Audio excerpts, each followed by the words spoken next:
Si vous voulez, je suis originaire d'Algérie et peut-être, étant comme tous les Français d'Algérie, un peu orphelin d'un patrimoine français qui était éloigné, quand, vu les circonstances politiques, que ma famille a dû s'exiler en France, j'ai peut-être eu un intérêt plus particulier pour l'histoire de l'architecture, notamment quand je suis arrivé à Paris.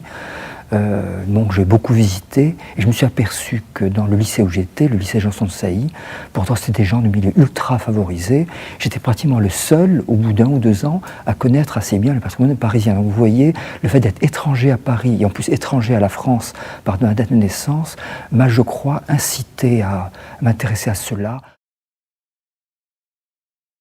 Pour comprendre un peu l'architecture, l'histoire, et notamment l'histoire des institutions, est indispensable. Moi-même, qui n'ai pas eu le temps ou la chance de faire des études d'histoire, je me rends compte qu'actuellement encore, je souffre de lacunes dans le domaine justement de l'histoire des institutions. Vous voyez, par exemple, à la tête des administrations hospitalières sous l'Ancien Régime, il y avait par exemple des gens qui venaient du Parlement, de la Cour des aides, des chèques, etc.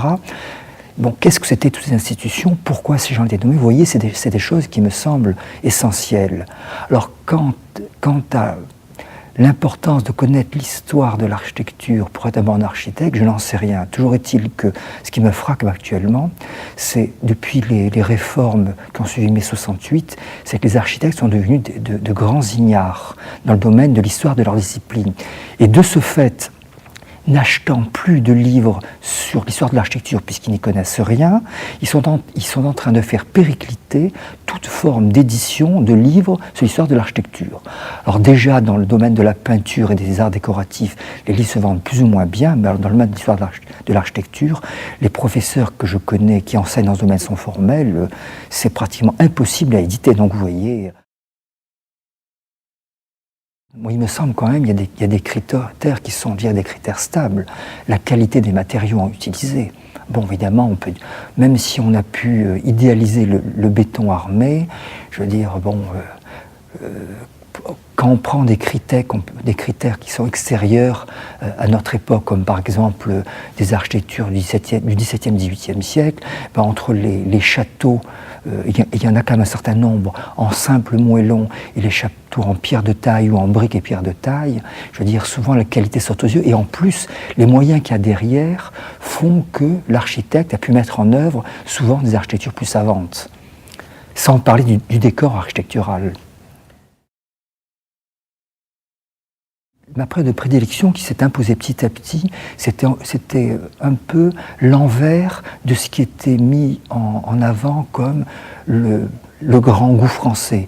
Je veux dire par là que, par exemple, pour l'architecture gothique, on vante toujours le fameux XIIIe siècle. Pour le classicisme français, l'époque de Louis XIV, justement, moi, ce qui m'intéressait, c'était un peu ce qui était en dehors de ça. Pour le Moyen-Âge, par exemple, j'étais passionné par l'architecture du XIVe, XVe siècle, qu'on appelle le gothique rayonnant et le gothique flamboyant. Et pour la période du classicisme français, c'était le baroque et le rococo, peu présents en France, sauf dans le décor intérieur. Et c'est comme ça que j'ai pas eu beaucoup de mal, contrairement à certains de mes collègues et amis, à apprécier par exemple les édifices délirants du rococo autrichien ou bavarois. C'est l'hôpital bâti par l'architecte franco-américain Paul Nelson à Saint-Lô, que j'ai pu voir avec un beau soleil, et c'est vrai que c'est un bâtiment extrêmement séduisant, alors que un bâtiment de peu postérieur, qui est le CHU de Caen, fait par, je ne sais plus comment il s'appelle, son prénom Bernard, est une horreur absolue.